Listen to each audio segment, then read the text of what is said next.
Good morning. This is Stu Smith. It is March 11th. It is a Wednesday. And again, I am in the Sunflower Studios, as you can see behind me, because I have nowhere else really to go. So this is where I am. So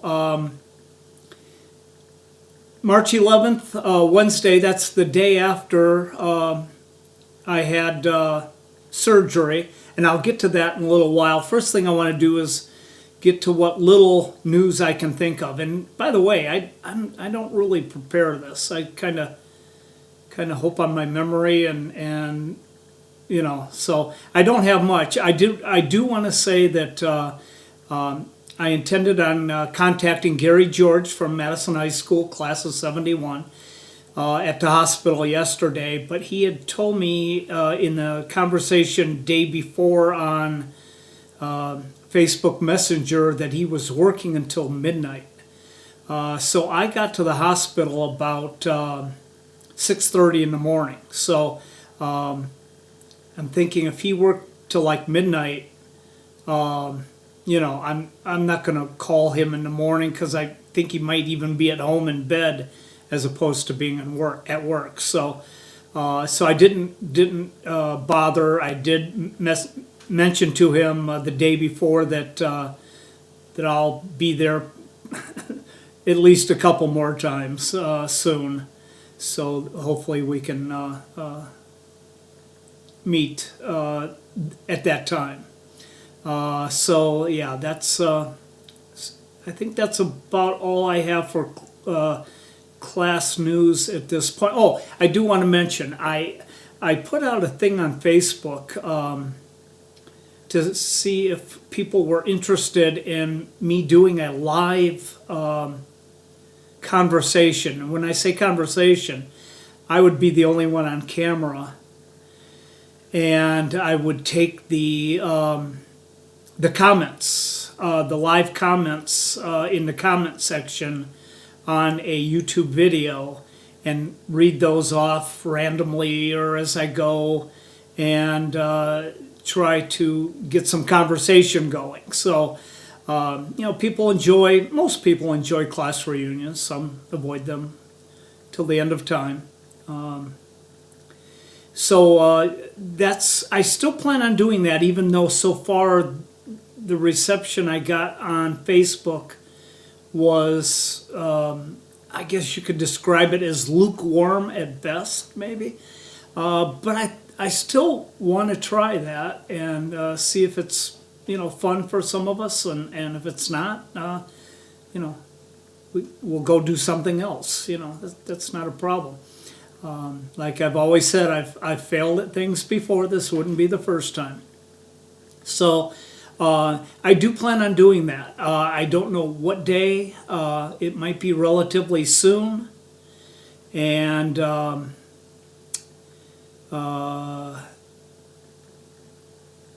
we just, you know, just fly by the seat of our pants, because I have no idea what I'm doing with that, really. So it might be fun, might not. Another thing I just thought of, Larry Jones emailed me to tell me that David Foote is in the class of 76. And he said I had the class wrong. I don't even remember mentioning what class I thought he was in. But maybe I did. So anyway, Larry corrected me that David is in the class of 76. And again, we still plan on meeting up soon and doing an interview of sorts, and hopefully I can get that going. All of this pending my health situation. Okay, so that's probably all the class news I have for this video at this time. And as I've stated, if you've been following along, and if you've wanted to, I'm not sure why you'd want to, but anyway, I've always thought it might be helpful to some classmates to to get an ongoing report to make them understand that they're not the only ones involved in, real life issues, medical issues, that kind of thing. So sometimes I wonder if I should do this, but I'm carrying on. I'm carrying on at this point. So anyway, yesterday I went for my second biopsy, and it was a chest wall biopsy. They found 2 masses on my chest wall. I believe both of them were, and I believe they biopsied only one of those, maybe assuming the other one was matching. And I don't even know if they're symmetrical. It's important for me to be symmetrical, but sometimes you can't be symmetrical. I guess the universe isn't symmetrical like we'd like to think, or like I'd like to think anyway. So so I had my appointment was yesterday at 7 a.m. So we left here a little bit like 5:15, and I was there in the parking deck almost an hour early. Now, when we got to the parking deck, people were checking us in, and all the morning news had been centered on this coronavirus thing. And so we assumed that maybe if you weren't like a patient or something, or a doctor or a nurse or an employee or whatever, that maybe they were going to turn you away. So we got up there and they didn't really quiz us much. They just said, "Are you a patient?" And I said, "Yes." And I got a nice close parking spot in the parking deck because it was only 6 a.m. So I had thought that it was about the coronavirus, but it was not. And I won't really mention what it was about.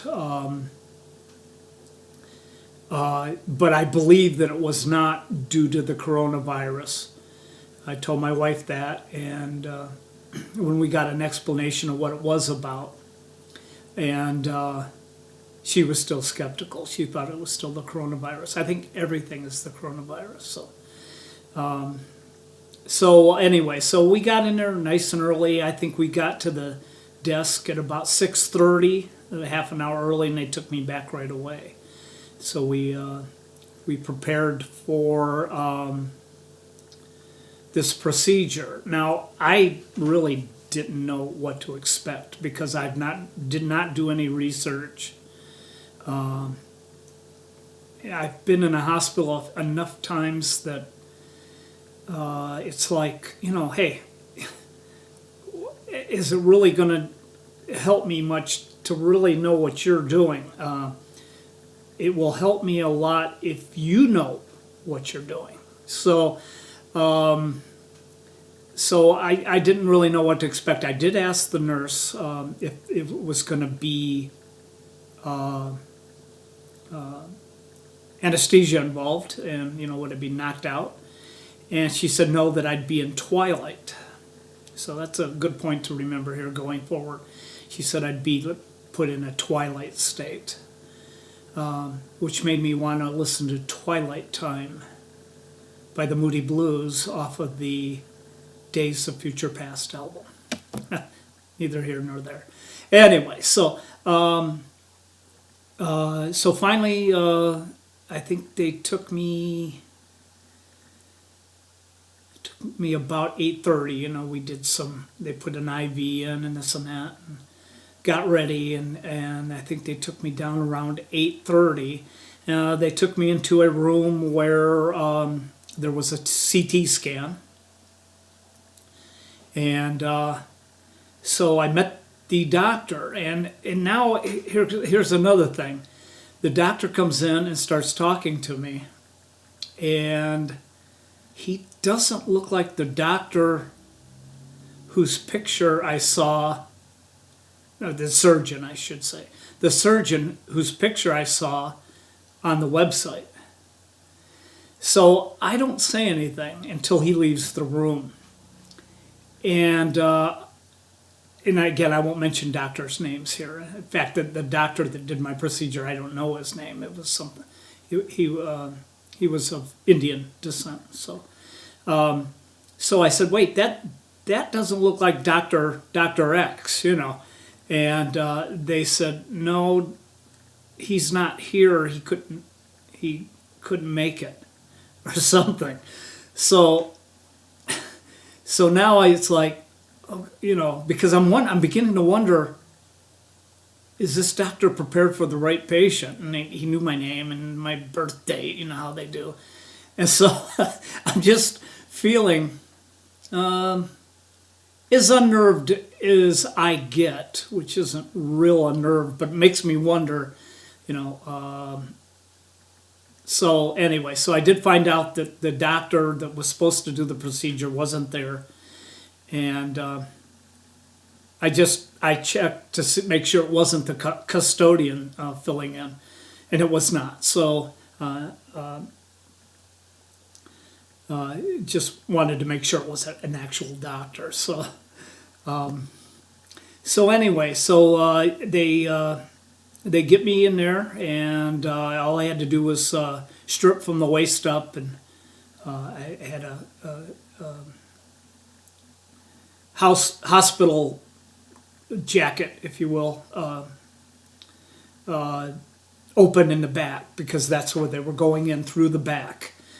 So I got on my stomach, and I'm not good at laying on my stomach, but I finally found a way to. I'd never sleep on my stomach, so I found a way to get that pillow comfortable, where I actually did pretty well with it. So laying on my stomach, I'm just not good at that. So we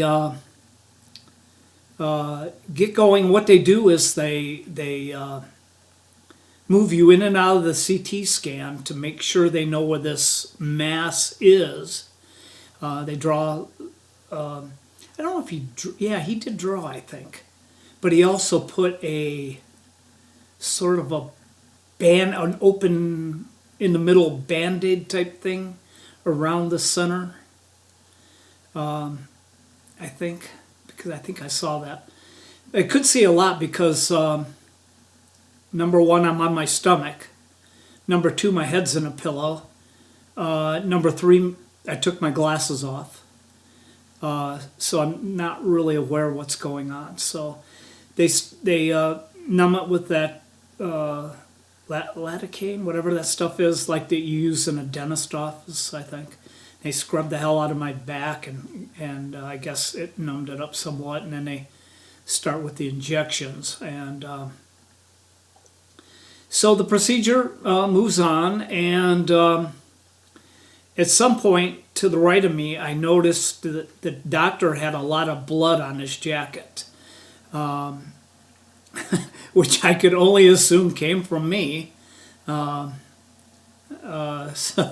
I'm kind of listening to what they're saying. And by the way, at this point, I'm not in twilight. I'm not knocked out. So the nurse had told me I'd be in twilight, so I'm kind of thinking like, are we forgetting something here? Am I supposed to be in La La Land? I mean, and am I gonna wanna be? So turns out they only put you in twilight for that procedure if necessary, and I don't know what indicates a necessity. But so I was never out. I was totally awake, and they're cutting into my back and and doing this stuff. So at some point then they start to clean up all the blood off the floor. Apparently I had made a mess. And what happened was when they put the needle into that mass, and again this was a chest wall mass, it apparently was vascular in nature, which means it had quite a blood supply rolling through there, and I squirted everywhere. So I made a mess, and actually at some point I heard and noticed, and I couldn't notice, but I heard that I'd gotten it all over his shoes too. So we had gone from getting my blood and marrow a couple of weeks ago all over my wife's boots to blood all over the doctor's shoes. So anyway, so they, at some point, somebody took over with the pressure to get the bleeding to stop. I don't think it was like, no one was panicking or anything, and I wasn't panicking. So, yeah. So they got the bleeding stopped and everything, got the procedure done. Now the procedure was not terrible. I've been through a lot of worse things, way worse. There was some pain, pain enough to make me jump a couple times. And again, what sometimes is discomforting is that you anticipate pain, and sometimes there is, and sometimes there isn't. And so I think the doctor did a pretty good job of it. And I wouldn't be like scared crapless if I had to do that again. Now that I've experienced it, I don't recommend that you volunteer for such a thing. But it all said and done, it didn't go too bad. So we got out of there. They took me back to my room, and because I think of the heavy bleeding, they told me I would probably stay around for 2 hours. And part of that was, I believe, due to the heavy bleeding. So I got back to my room, and I don't know what that is. It's where you meet to leave to go have surgery. I don't know if it's an ICU or what. But we got back there, and it was, I think, 10 o'clock at that time. And so we got back there, and they said that we would. Maybe you can hear my phone ringing. Somebody's after me. Might be my wife. Anyway, excuse me. So anyway, we get back to the room, or I get back to the room, and they tell me that what they have to do is they have to do an X-ray to make sure that they didn't nick or puncture the lung, because they get pretty close to that lung. So they wanted to make sure they didn't puncture that lung. So they would take an X-ray in about an hour, and then probably take another X-ray in an hour after that. And then they watch your symptoms to make sure you're breathing normally and everything, that your lung has not been punctured. So finally they came, did the X-ray, and said if that looked good, I'd get to eat. So I got to eat, and I didn't get to order or anything. I got what they gave me, and it was okay. I mean, I was hungry. I'd have ate a shoe probably. So a soft-soled shoe, of course. But so anyway, so I ate, and then a little while before I even got done eating, they said that I was free to go. As soon as I was done eating and ready to roll, that they would check me out of there. So I wasn't allowed to drive home, so Vicky drove home, and we went to Walmart to pick up a few things, and then we headed home.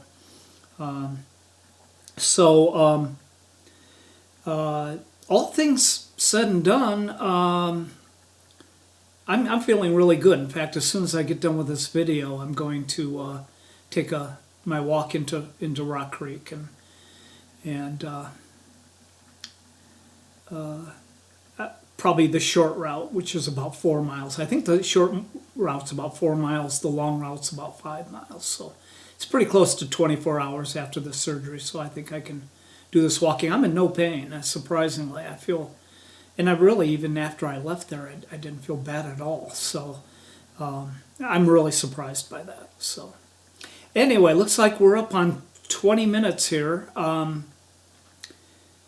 I guess the next thing is we'll get the results next week, and then I will probably share those with you. That's always the fun part, is waiting for those results.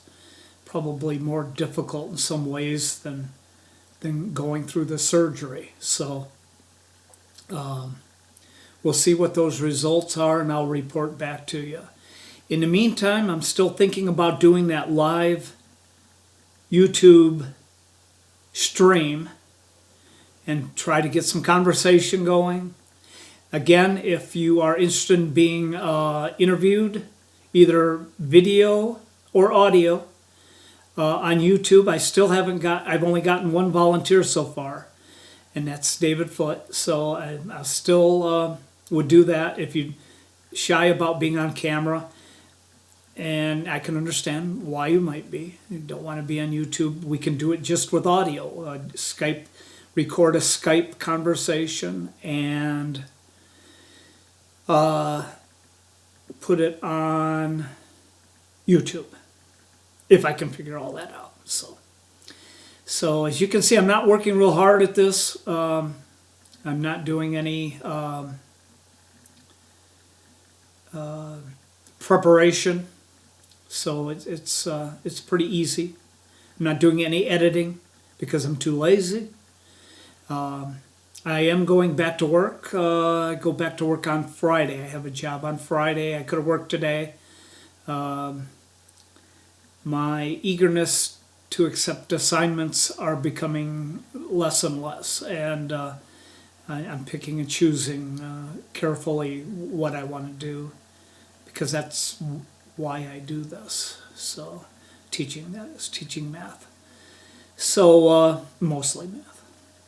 So anyway, I hope this has been useful to some. I'm alive for now, and I don't know. And we'll see how this goes going forward. So have a wonderful Wednesday, and we'll talk to you next time.